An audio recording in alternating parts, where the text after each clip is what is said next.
శ్రీ రమేష్ కందుల గారు మోడరేషన్లో ఈ panel discussion. Over to you Ramesh గారు.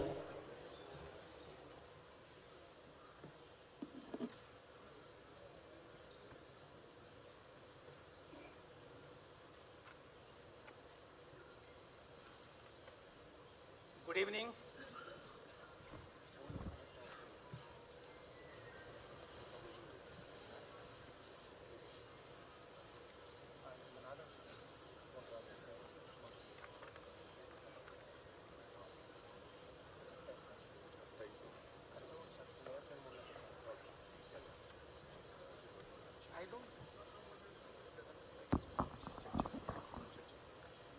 Mic test, check. Is it okay? Good evening everybody and welcome to this special session. భారతదేశ రాజకీయాల్లో long distance runner ఎవరంటే వెంటనే గుర్తుకొచ్చేది చంద్రబాబు నాయుడు గారి పేరు. 28 ఏళ్ల వయసులో ఎమ్మెల్యే అయ్యి 74 ఏళ్ల వయసులో 4వసారి సీఎంగా బాధ్యతలు నిర్వహించేటువంటి స్టామినా చాలా తక్కువ మంది రాజకీయ నాయకులకు ఉంటుంది. డెవలప్మెంట్ ఎజెండాతో రాజకీయాల్లో ఇన్నాళ్ల పాటు ప్రయాణం చేసినటువంటి నాయకుడు బహుశా భారతదేశంలో మరొకరు లేరు. ఏదో సెంటిమెంట్ని రగిల్చో, భావోద్వేగాలను రెచ్చగొట్టో రాజకీయం చేసే వాళ్ళకి చంద్రబాబు నాయుడు గారు పూర్తిగా భిన్నం. ఆయనలో ఆ మార్పుల్ని క్షేత్రస్థాయిలో అమలు చేయాలి అని తపన పడ్డాం. పెద్ద ఆలోచన చేయడానికి భయపడకపోవటం. నాకు ఎప్పటికీ ఆశ్చర్యం ఏంటంటే క్వాంటమ్ వాలీ లాంటి కటింగ్ ఎడ్జ్ టెక్నాలజీని అమరావతి లాంటి చోటకి, లేక ఆంధ్రప్రదేశ్ లాంటి ప్రాంతానికి, ఎక్కడైతే ఇండస్ట్రియల్ బేసు, ఐటీ బేసు అంత ఎక్కువగా లేదు, అటువంటి చోటకి తీసుకురావడానికి ఆయన భయపడకపోవడం. ఇంకా విశేషం ఏంటంటే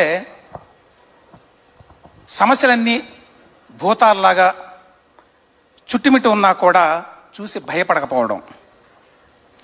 కష్టాల సుడిగుండంలో ఉన్నా కూడా తీరం వైపే దృష్టిని పెట్టడం. ఇవాళ ఒక సమస్యల కూడల్లో ఉన్నటువంటి ఆంధ్రప్రదేశ్ని గట్టెక్కించడానికి తన అనుభవాల్ని, ఆలోచనల్ని ఏ విధంగా ఉపయోగించబోతున్నారో తెలుసుకునే ప్రయత్నం చేద్దాం. Thank you very much sir. Okay, thank you sir. ఈ సెషన్లో థీమ్ ఏంటంటే looking head a decade from now. Next దశాబ్ద కాలంలో ఆంధ్రప్రదేశ్ ఎట్లా ఉండబోతోంది అని. ఆల్రెడీ మీరు స్వర్ణాంధ్ర విజన్ 2047 అని చెప్పి చేశారు. అంటే 22 ఏళ్ల తర్వాత భారతదేశానికి స్వాతంత్రం వచ్చి 100 ఏళ్ళు పూర్తవుతాయి అప్పటికి, 2047కి. దానికి ఆల్రెడీ డాక్యుమెంట్ తయారు చేశారు గతంలో విజన్ 2020 లాగా.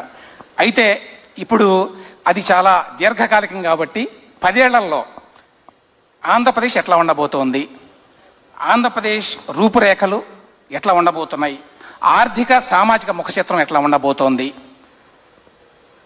ప్రాధాన్యతలు ఏంటి ఈ 10 ఏళ్లకి? థ్యాంక్ యూ రమేష్ గారు. అందరికీ నమస్కారాలు. ఈరోజు మొట్టమొదటిసారిగా వేటు మీడియా ఫస్ట్ టైం ఒక రెవల్యూషనరీ కాన్సెప్ట్ రీజనల్ లాంగ్వేజెస్లో కానీ, ఆన్లైన్ ప్లాట్ఫామ్స్ కానీ, జనరల్గా ఢిల్లీలో ఇలాంటి కాన్క్లేవ్స్ పెడతారు. అందరూ స్టేక్ హోల్డర్స్ అందరినీ ఇన్వాల్వ్ చేస్తారు.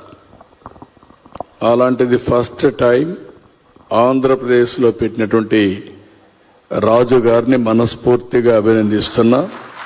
This is a unique concept. National లెవెల్లో మనం చేస్తే బ్రాడ్గా దేశానికంతా ఉపయోగపడుతుంది.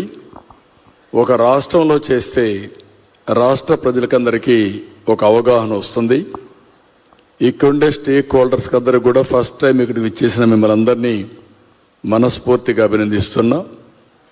ఈరోజు రమేష్ గారు ఒక క్వశ్చన్ అడిగాడు. 2047 విజన్ డాక్యుమెంట్. ఒక మాటలో చెప్పాలంటే విజన్ డాక్యుమెంట్ తయారు చేసిన దాంట్లో ఈ దేశంలో మొట్టమొదటిసారి నేనే ఉన్నాను. ఇప్పుడు కాదు, 2000 సంవత్సరంలో ఆ రోజు కంబైన్డ్ ఆంధ్రప్రదేశ్కి విజన్ 2020 తయారు చేశాను. అది చూసిన తర్వాత అబ్దుల్ కలాం గారు వచ్చి దేశ